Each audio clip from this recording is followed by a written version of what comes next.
siang semuanya. Kita hampir sering sekali mendengar berita dari radio, televisi, maupun media cetak bahwa banyak sekali kejadian kebakaran baik pada bangunan, gedung, komplek, dan juga kebakaran hutan. Jadi, kebakaran adalah suatu peristiwa yang dapat menimbulkan kerugian berupa harta benda, manusia, dan lingkungan. Kesemuanya itu dapat mengganggu proses produksi yang dilakukan oleh manusia. Untuk menilai suatu proses terjadinya api diperlukan 3 unsur, yaitu bahan bakar, oksigen, dan sumber panas. Bila mana ketiga unsur tersebut berada dalam suatu konsentrasi yang memenuhi syarat, timbullah reaksi oksidasi yang dikenal sebagai pembakaran. Di sini kami akan mensimulasikan cara menanggulangi ketika kebakaran. Yang pertama yaitu smothering atau menutupi atau menyelimuti. Metode ini biasanya dikenal dengan sistem pemadaman isolasi atau lokalisasi, yaitu memutuskan hubungan udara luar dengan benda yang terbakar agar perbandingan udara atau oksigennya itu dengan bahan bakar berkurang. Misalnya, dengan cara menutup atau menyelimuti benda yang terbakar dengan menggunakan karung atau kain basah. Lalu yang kedua, menutup atau menyelimuti benda terbakar dengan menggunakan lampu, pasir, atau tanah. Dan selanjutnya, memadamkan kebakaran dengan menggunakan alat pemadam api besar.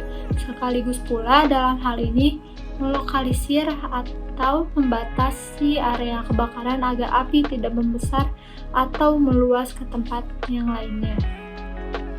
Lalu, upaya kedua yaitu dengan cara cooling, pendinginan, yaitu mengurangi atau menurunkan panas hingga benda yang terbakar mencapai suhu di bawah titik nyalanya.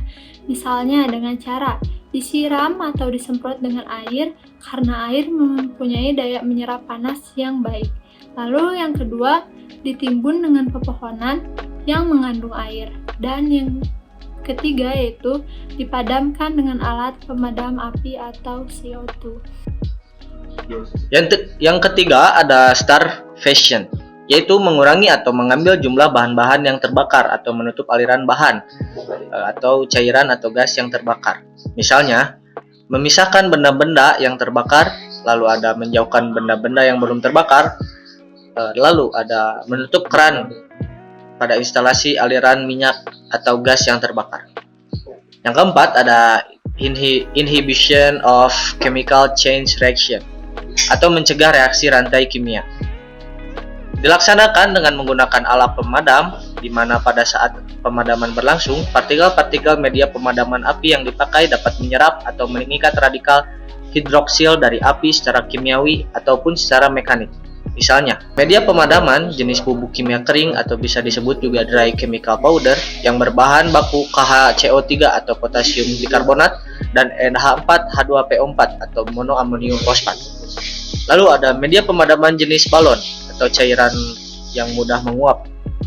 Di samping media pemadamannya dapat menyerap atau mengikat radikal hidroksil dari api, juga bekerja memadamkan kebakaran dengan mendesak atau mengusir udara sehingga kadar zat asam berkurang atau dilution.